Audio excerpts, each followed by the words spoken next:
The day of my sister's wedding arrived like a storm wrapped in sunlight. The air was thick with flowers and perfume, the kind that made your chest tighten with both joy and anxiety. I sat in the corner of the grand hall, watching everything, the laughter, the sparkling dresses, the gleaming rings. But my mind wasn't on the celebration. It was on the secret I had carried for months, a secret heavy enough to crush anyone if it slipped from my hands. The $17.3 million inheritance our parents had entrusted to me after their passing. Everyone assumed I would speak up, that I would share in the excitement and perhaps even boast about the fortune that would soon belong to me. But I stayed quiet. I had always been the quieter one, the one who smiled politely while my sister commanded the room. She had a way of drawing attention, of twisting hearts with her words and charm, and I had learned early on that words could be dangerous weapons in her hands. She had dreams of luxury, of status, of bending life to her will, and I had learned to keep my ambitions folded neatly in my chest. Today, watching her glide down the aisle in white silk, radiant and flawless, I felt both pride and resentment. Pride for her happiness, resentment for the audacity with which she believed the world, or our parents' wealth, owed her everything. The ceremony unfolded with the kind of perfection that makes people forget reality exists. Vows were exchanged, rings slid onto fingers, and there were tears, mine discreetly wiped away behind a delicate lace handkerchief. Everyone cheered. Everyone celebrated. Everyone but me, for I carried a secret that could topple the delicate balance of this perfect day. I could have whispered the truth about the inheritance, could have seized the moment to show my sister how fleeting her control really was. But I didn't.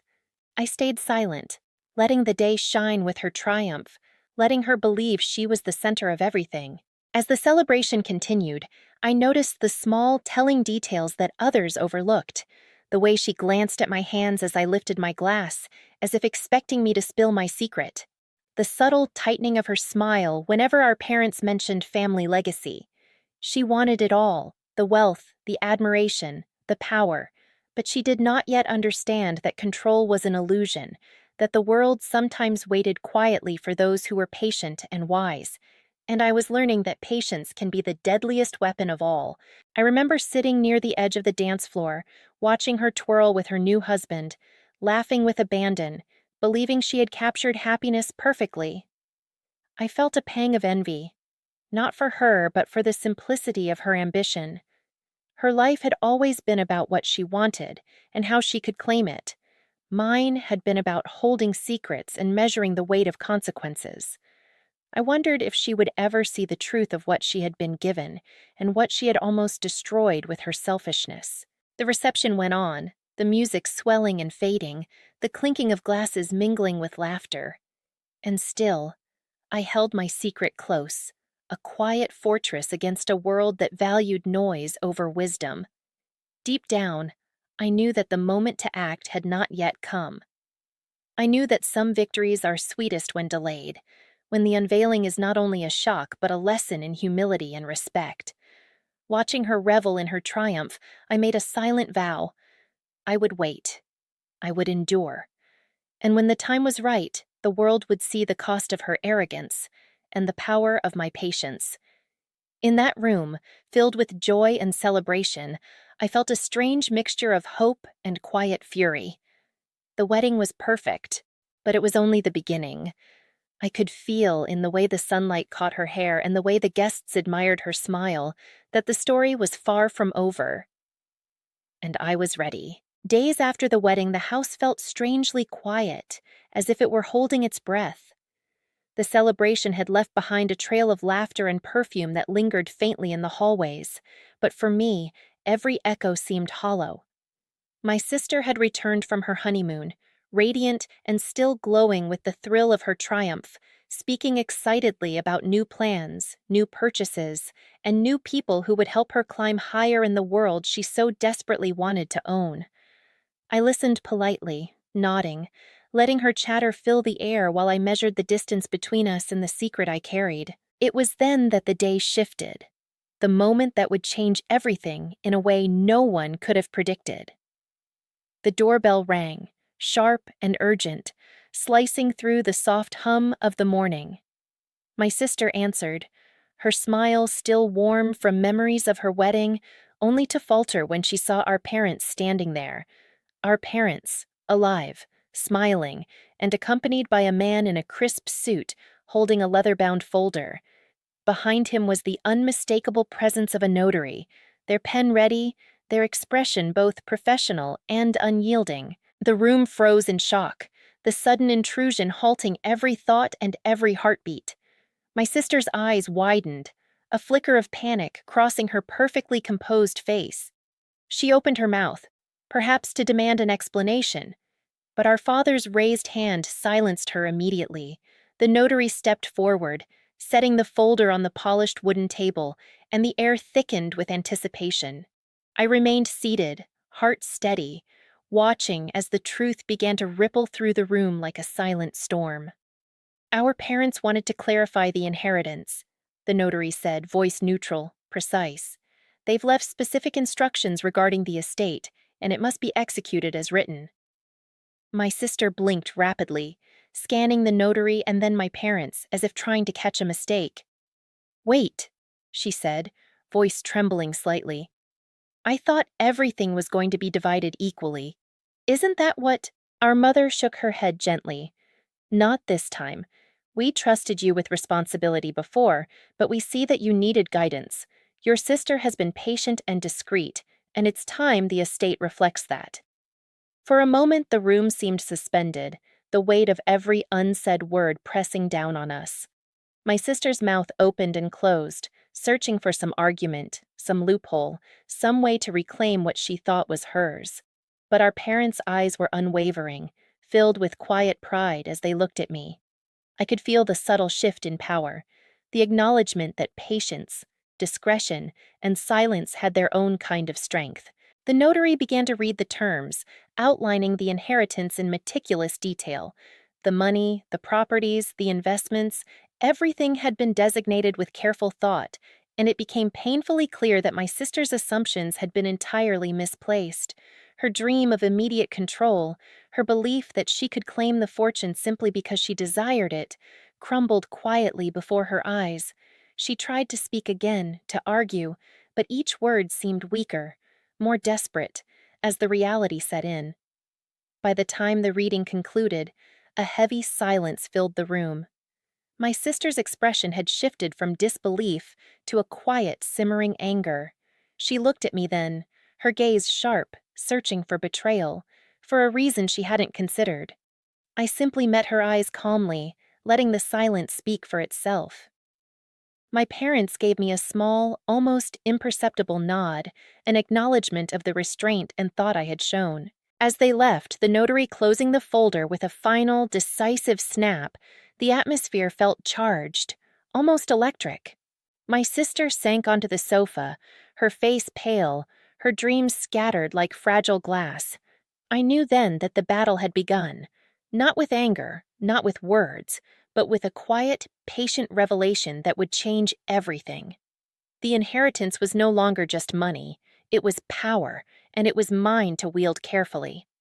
And in that moment, I realized that silence could be far more devastating than any argument, and patience far more dangerous than any impulsive action. The days that followed were quiet, but beneath that calm, a storm was building. My sister wandered through the house like a queen who had lost her crown, still clinging to the idea that wealth and status could be claimed by force or by charm. But the inheritance was no longer hers to grasp, and she could feel it slipping through her fingers in ways she didn't yet understand. She tried subtle hints, offhand remarks, and even quiet attempts to manipulate our parents, but each effort was met with polite deflection, their eyes always flicking to me with that same quiet acknowledgement. I began to use the inheritance carefully, almost invisibly. I started small, helping the employees of my sister's wedding venue who had been overlooked, quietly settling debts of friends and distant relatives who had never received support. Every action was deliberate, a calculated ripple that would grow into waves she could not control. She noticed the changes, of course, though she refused to admit it aloud. The guests and family members who had once sought her approval now began to whisper to me, seeking advice, seeking guidance. seeking the kind of respect she had assumed was hers by default. My sister's frustration grew steadily, like a fire without fuel. She couldn't openly confront me, not with our parents watching, not when every action I took seemed wrapped in generosity and patience.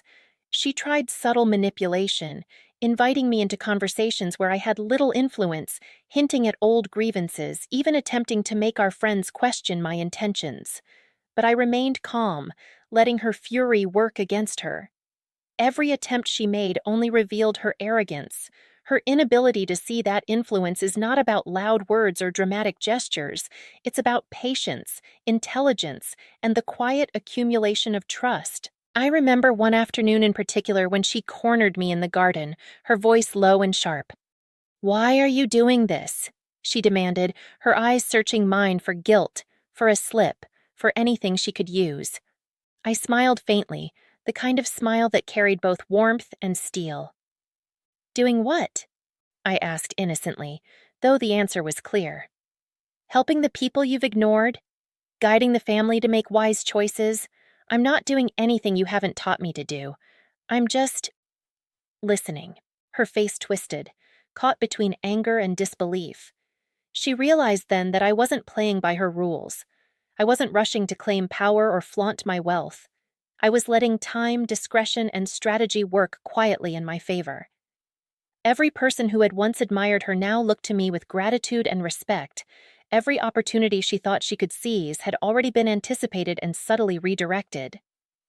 The inheritance was no longer a prize she could snatch. It was a tool I wielded carefully, shaping the world around me without even raising my voice. I could feel her resentment growing like a shadow, always present, always just behind me. And yet, there was a strange satisfaction in that quiet tension. I wasn't cruel. I wasn't trying to humiliate her with blunt force or dramatic confrontations. Instead, I was teaching her a lesson in humility, in foresight, and in the subtle power of patience.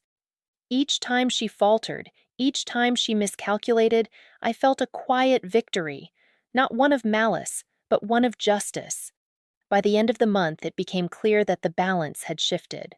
My sister, once the confident center of every room, was now cautious, uncertain, constantly measuring her words and actions against an invisible standard she could not grasp. I, on the other hand, remained calm, quietly building influence and trust, planting seeds of respect and loyalty that would grow long after her initial dreams had crumbled. And in the stillness of those nights, I realized something profound. True revenge isn't loud. It isn't immediate. It isn't about destruction. True revenge is quiet, patient, and inevitable. By the time she realized it, the world would have changed, and she would have no choice but to confront the consequences of her ambition. By the time the final day arrived, I could feel the tension in the air like a living thing. My sister moved through the house cautiously, her usual confidence replaced by an uneasy awareness that something was shifting beyond her control. She had spent weeks trying to reclaim a foothold, making subtle moves, attempting to charm our parents, even testing my patience with veiled barbs and insinuations. But all of her efforts had only revealed one simple truth. Patience and discretion are far more powerful than ambition fueled by greed. The room was quiet that morning, the sunlight falling softly across the polished floors, catching the dust motes in golden light. Our parents had requested that we gather in the study for a final reading, a culmination of their careful planning regarding the inheritance. My sister entered first, her eyes flicking nervously to my face, searching for a weakness, a hint, a mistake she could exploit. I sat calmly, letting her worry silently, letting her imagination fill in the gaps as I had done with her all these weeks. Our parents spoke gently, their voices steady, imbued with the quiet authority of those who had lived and observed far more than either of us. "We've watched both of you grow," my father said, "and we've made decisions based not on favoritism, but on character. You, our daughter, have demonstrated patience, thoughtfulness, and discretion. You have earned the trust that this inheritance represents." The notary placed the folder on the table, sliding it toward me with a deliberate care that made my sister flinch. Then came the final revelation. Every asset, every property, every carefully managed investment had been assigned in ways that mirrored wisdom rather than entitlement. But it wasn't merely about the money. It was about influence, respect, and responsibility. I had been entrusted with the control, but the inheritance was also to be used for the good of those who had been overlooked, undervalued, or forgotten. My sister's face fell, the layers of her dreams unraveling quietly but completely. For months, she had assumed that wealth was something you could claim with boldness, that power could be seized by force or charm. And yet, here she was, realizing that the inheritance she had coveted was not hers to command. The lesson struck her harder than anything I could have said or done. It wasn't dramatic. It wasn't cruel. It was simply the truth, unfolding in the most deliberate, unyielding way. I rose slowly, my voice calm but steady as I addressed the room. I never sought to humiliate or hurt anyone, but I've learned that patience and integrity are stronger than ambition or greed. What we have is more than money. It's trust, responsibility, and the power to make a meaningful difference. And that's what I intend to do. My sister stared at me, her eyes wide, the storm of emotions inside her evident: anger, disbelief, even a faint trace of admiration she tried hard to hide. She had spent so long believing that the world would bend to her desire, that she would be unstoppable. But now she could see what I had understood all along. Control is earned quietly, and its effects are irreversible when wielded wisely. As the room settled into a hush, I felt a profound sense of peace. This wasn't about revenge in the cruel sense.